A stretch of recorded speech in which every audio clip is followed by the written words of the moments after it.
Hello दोस्तों, नमस्कार। तो मैं आज पुनः उपस्थित हूँ आप सभी के समक्ष श्रीमद् भगवद गीता के अध्याय 8 के साथ। तो अपने परमपिता परमेश्वर से आशीर्वाद लेते हुए और भगवान का नाम लेते हुए हम इस अध्याय को शुरू करते हैं। ओम श्री परमात्मने नमः। अथ अष्टमो अध्याय। अर्जुन ने कहा, हे पुरुषोत्तम, वह ब्रह्म क्या है, अध्यात्म क्या है, कर्म क्या है, अधिभूत नाम से क्या कहा गया है और अधिदैव किसको कहते हैं? हे मधुसूदन, यहाँ अधियज्ञ कौन है और वह इस शरीर में कैसे है, तथा युक्त चित्त वाले पुरुषों द्वारा अंत समय में आप किस प्रकार जानने में आते हैं? श्री भगवान बोले, परम अक्षर ब्रह्म है। अपना स्वरूप अर्थात जीवात्मा अध्यात्म नाम से कहा जाता है तथा भूतों के भाव को उत्पन्न करने वाला जो त्याग है वह कर्म नाम से कहा गया है। उत्पत्ति, विनाश, धर्म वाले सब पदार्थ अधिभूत हैं। हिरण्यमय पुरुष अधिदैव है और देहधारियों में श्रेष्ठ अर्जुन, इस शरीर में मैं वासुदेव ही अंतर्यामी रूप से अधियज्ञ हूं। जो पुरुष अंत काल में भी मुझको ही स्मरण करता हुआ शरीर को त्याग कर जाता है वह मेरे साक्षात स्वरूप को प्राप्त होता है, इसमें कुछ भी संशय नहीं है। हे कुंती पुत्र अर्जुन, यह मनुष्य अंत काल में जिस भी भाव को स्मरण करता हुआ शरीर का त्याग करता है उसको ही प्राप्त होता है, क्योंकि वह सदा उसी भाव से भावित रहा है।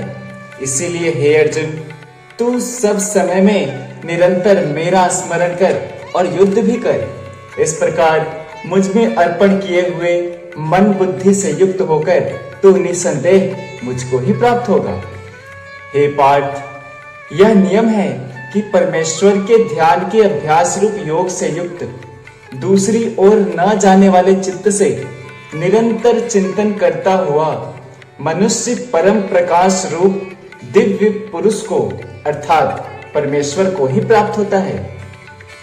जो पुरुष सर्वज्ञ, अनादि, सबके नियंता, सूक्ष्म से भी अति सूक्ष्म, सबके धारण पोषण करने वाले अचिंत्य स्वरूप सूर्य के सदृश नित्य चेतन प्रकाश रूप और अविद्या से अति परे शुद्ध सच्चिदानंद घन परमेश्वर का स्मरण करता है, वह भक्ति युक्त पुरुष अंत काल में भी योग बल से भ्रिकुटी के मध्य में प्राण को अच्छी प्रकार स्थापित करके फिर निश्चल मन से स्मरण करता हुआ उस दिव्य रूप परम पुरुष परमात्मा को ही प्राप्त होता है।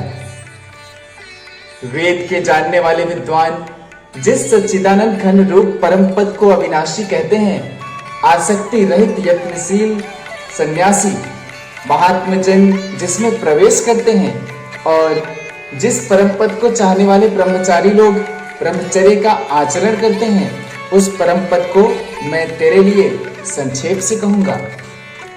सब इंद्रियों के द्वारों को रोककर तथा मन को विदेश में स्थिर करके उस पर जीते हुए मन के द्वारा प्राण को मस्तक में स्थापित करके परमात्मा संबंधी योग धारणा में स्थित होकर जो पुरुष ओम इस एक अक्षर रूप ब्रह्म को उच्चारण करता हुआ और उसके अर्थ स्वरूप मुझ निर्गुण ब्रह्म का चिंतन करता हुआ शरीर को त्याग कर जाता है, वह पुरुष परम गति को प्राप्त होता है।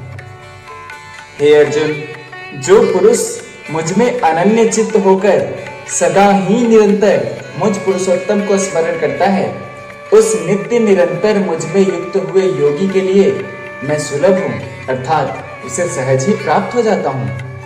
परम सिद्धि को प्राप्त महात्मजन मुझको प्राप्त होकर दुखों के घर एवं क्षणभंगुर पुनर्जन्म को नहीं प्राप्त होते। हे अर्जुन, ब्रह्मलोक पर्यंत सब लोक पुनरावर्ती है, परंतु हे कुंती पुत्र, मुझको प्राप्त होकर पुनर्जन्म नहीं होता, क्योंकि मैं कालातीत हूँ और ये सब ब्रह्मादि के लोग काल के द्वारा सीमित होने से अनित्य हैं।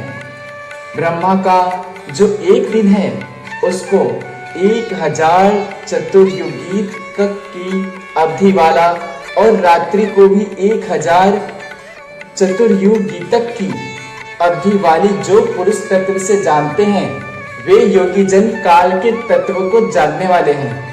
संपूर्ण चराचर भूतगण ब्रह्मा के दिन के प्रवेश काल में अव्यक्त से अर्थात ब्रह्मा के सूक्ष्म शरीर से उत्पन्न होते हैं और ब्रह्मा की रात्रि के प्रवेश काल में उस अव्यक्त नामक ब्रह्मा के सूक्ष्म शरीर में ही लीन हो जाते हैं।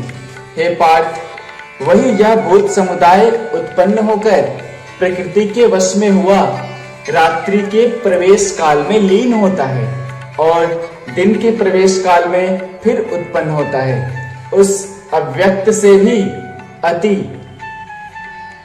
अति परे दूसरा अर्थात विलक्षण जो सनातन अव्यक्त भाव है वह परम दिव्य पुरुष सब भूतों के नष्ट होने पर भी नष्ट नहीं होता। जो अव्यक्त अक्षर इस नाम से कहा गया है उसी अक्षर नामक अव्यक्त भाव को परम गति कहते हैं तथा जिस सनातन अव्यक्त भाव को प्राप्त होकर मनुष्य वापस नहीं आते वह मेरा परम धाम है। हे पार्थ, जिस परमात्मा के अंतर्गत सर्वभूत है और जिस सच्चिदानंद घन परमात्मा से यह समस्त जगत परिपूर्ण है वह सनातन अव्यक्त परम पुरुष तो अनन्य भक्ति से ही प्राप्त होने योग्य है। हे अर्जुन, जिस काल में शरीर त्याग कर गए हुए योगी जन तो वापस न लौटने वाली गति को और जिस काल में गए हुए वापस लौटने वाली गति को ही प्राप्त होते हैं उस काल को अर्थात दोनों मार्गों को कहूंगा। जिस मार्ग में ज्योतिर्मय अग्नि अभिमानी देवता है, दिन का अभिमानी देवता है, शुक्ल का अभिमानी देवता है, शुक्ल पक्ष का अभिमानी देवता है और उत्तरायण के 6 महीनों का अभिमानी देवता है, उस मार्ग में मरकर गए हुए ब्रह्मवेत्ता योगीजन उपर्युक्त देवताओं द्वारा क्रम से ले जाए जाकर ब्रह्म को प्राप्त होते हैं।